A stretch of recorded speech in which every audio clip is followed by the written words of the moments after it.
So this is a family portrait of my family, Wow. taken in 1987, I'm guessing. Okay. There's the little Olin Mills logo at the corner. This is me here.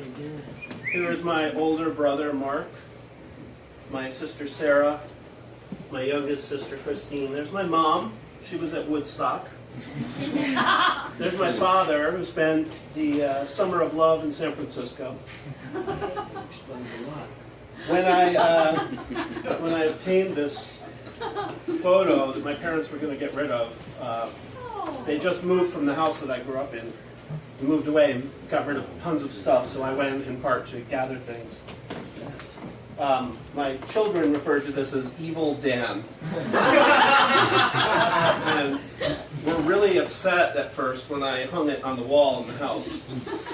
My daughter made the comment that she wasn't sure that she would be able to go to sleep anymore. She's 6. And on Facebook there was a comment about Mark saying, "Flock of seagulls." And I said, "No, Cabaret Voltaire." It's exactly.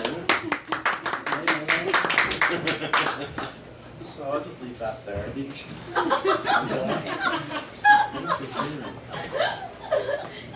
When I was, I guess I'm about 16 in that. When I was about 15, I had started to write poetry, sort of with some seriousness, I guess. And a poet named Maurice Kenny, who's lived for many years here in New York City, had kind of a long career here, retired to teach in the community college in Saranac Lake, my hometown, up in the Adirondack Mountains, at Lorain County Community College. And I took classes with him while I was in high school, night classes. He taught night verse writing classes. And recently I wrote I was writing about some old poems that I wrote way back when, but couldn't really remember, didn't have copies of. And there's one that involves Maurice, and an episode in his class when I was maybe a junior, beginning my junior year in high school, so I would have been 14, I think, maybe 15.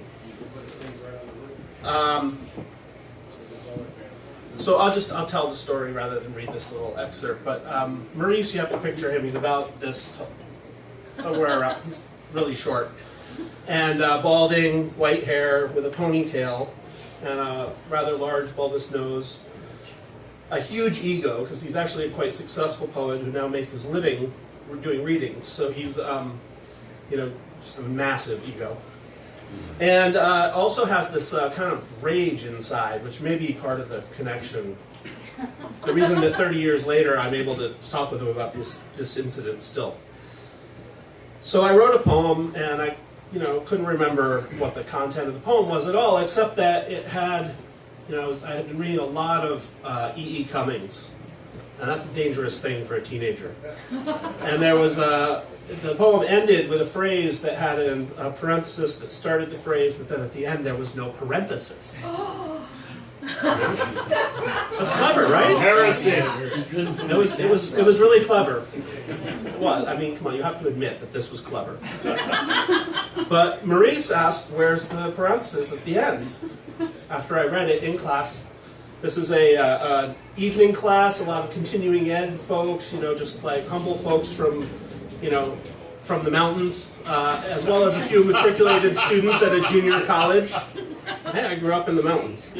And a lot of them felt kind of motherly to me, I think, because I was this little tiny, skidgy kid. And Maurice became he really honed in on this missing parenthesis. So it was, well, where's the missing, why don't you put the parenthesis at the end? You have a typo. No, it's not a typo, it's in purpose.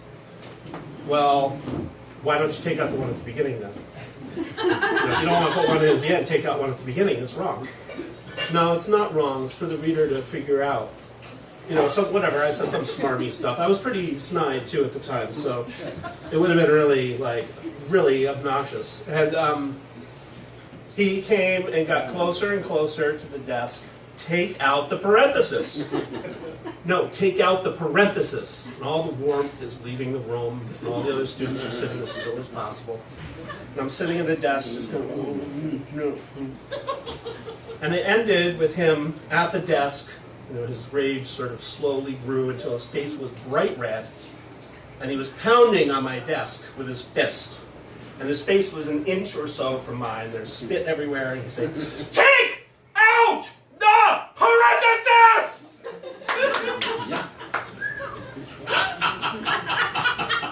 We still talk about this. We're still quite good friends. While I was cleaning up my parents' house, unfortunately I found a big parcel of old collections of poetry from that time. Poems that I had written about being lost in this essay. This is called Trackless Snow. An anthology of poetry by the students of the 1986 Creative Poetry Writing classes of North Country Community College. That's fantastic. One of those was me. My name is signed there. It's D-A-N-N, Bodah. Take out the N! I had recently rejected the name Danny. I was on a campaign that no adult should call me Danny anymore. And look, there's a poem in this with no ending parenthesis. I'll read it to you. Alright, I am going to read this. I am brave enough to read this.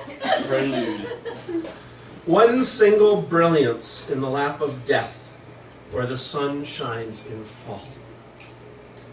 Maybe if I could convince you of nothing, or show you that I am no one, if I could by chance reveal to you the craving mind of the martyr, if you for a moment could see me as I was, or love me, then perhaps our innocent wisdom could instruct you. I'm unadorned. Could you love me?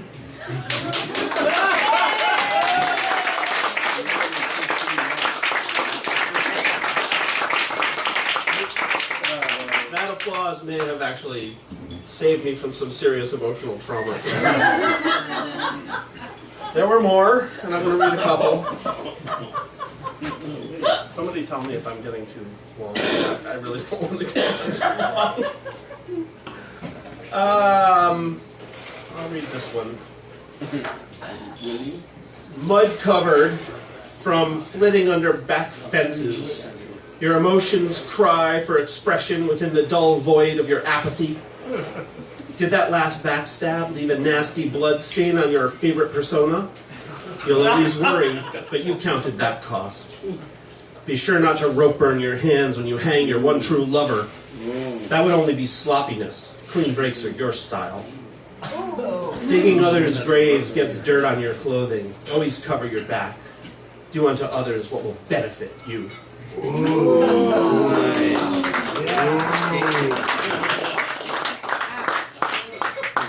There was another little, Maurice would always have, little anthologies of the work from the class put together. This is a little one called Waiting for My Turn. Poems by students of the verse writing classes of North Country Community College, spring 1988.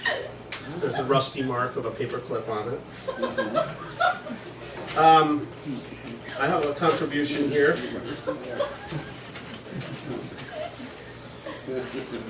Have another day. I'm stuck in my house. It's one of those gray days when it's bright enough that you can't turn the lights on inside, but drab enough that you want to. I'm stuck in my house. It's one of those gray days. So I'm looking out my window at the cars pass, misted by. The cars rain by. I turn the light on. I turn the light off.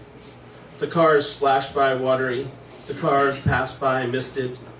So I'm looking in the knife drawer. I'm searching through the knife drawer, and I can't decide now whether to stay inside or go out.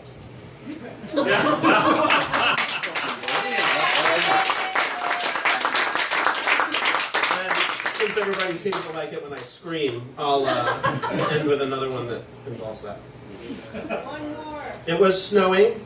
I walked alongside myself, mumbling to my audience, myself, like this, and I sang and glanced across the lake searching for I know what, but I have no idea of. Something inside screams, "It's over!" I know.